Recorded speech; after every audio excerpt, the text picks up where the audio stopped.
కళ్యాణ్ మీద అతని రాజకీయ పవన్ కళ్యాణ్ గారి ఇది వరకు ఇప్పటికి చాలా మార్పు వచ్చిందండి. పవన్ కళ్యాణ్ గారు నిన్న మొన్న పీచ్ చేసినప్పుడు చాలా పీచ్గా చాలా కరెక్ట్గా ఎంతో ఆనందంగా మాట్లాడారు. అలాగే ఇంకా రాడు తీరుతారు. ఆయన సీఎం కూడా అవుతారు, దాంట్లో డౌట్ లేదు. ఇప్పుడు ఒక ట్రోలింగ్ జరుగుతుంది బాబాయ్.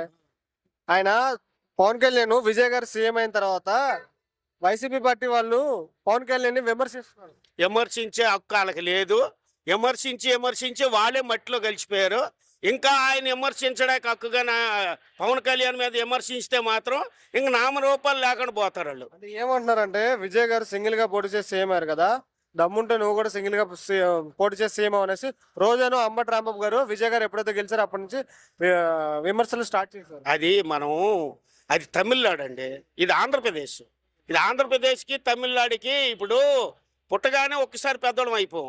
అది పుట్టి పెద్దోళం అయిన తర్వాత దానికి అవకాశం వచ్చేటప్పుడు దాని గురించి మాట్లాడుకోవాలి. ఇప్పుడు వీళ్ళు ఎన్ని విమర్శలు చేసినా అది ప్రతిపక్షం కాబట్టి వాళ్ళు అలాగ అంటూనే ఉంటారు, మనకి వింటూనే ఉంటాము. వాళ్ళు అలాగే ఈ 175 అన్నారు. కనీసం 75 కాదు కదా, 11 సీట్లు ఇచ్చారు. ప్రజలకు అందరికీ తెలుసండి, అన్నీ చూస్తున్నారు. ఎవరు ఏ ప్రభుత్వం ఎలా ఉందనేది అంతా గమనిస్తున్నారు.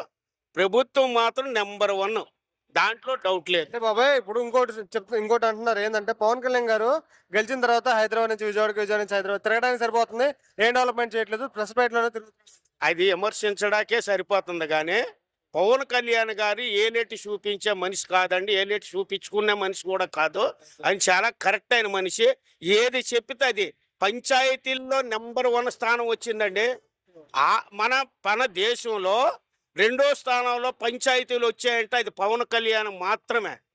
ఆయన లాంటి వ్యక్తి ఉండబట్టే ఈ రాష్ట్రం అంతా బిగిసిగా పంచాయతీల్లో నెంబర్ 1, నెంబర్ 2లో ఉన్నాం మనం. ఇంకా ఆయన గురించి మనం ఎంతగా చెప్పుకుంటే అంత మంచిది. ఓకే బాబాయ్, ఓవరాల్ గా ఒక మాటలో పవన్ కళ్యాణ్ గారి గురించి. పవన్ కళ్యాణ్ గారు నెంబర్ 1 వ్యక్తి అండి. ఆయన గురించి ఎంతగా మనం మాట్లాడుకుంటే అంత మంచిది. ఆయన కూటమిలో ఉన్నంతసేపు కూడా కూటమి పాలనే ఉంటుంది.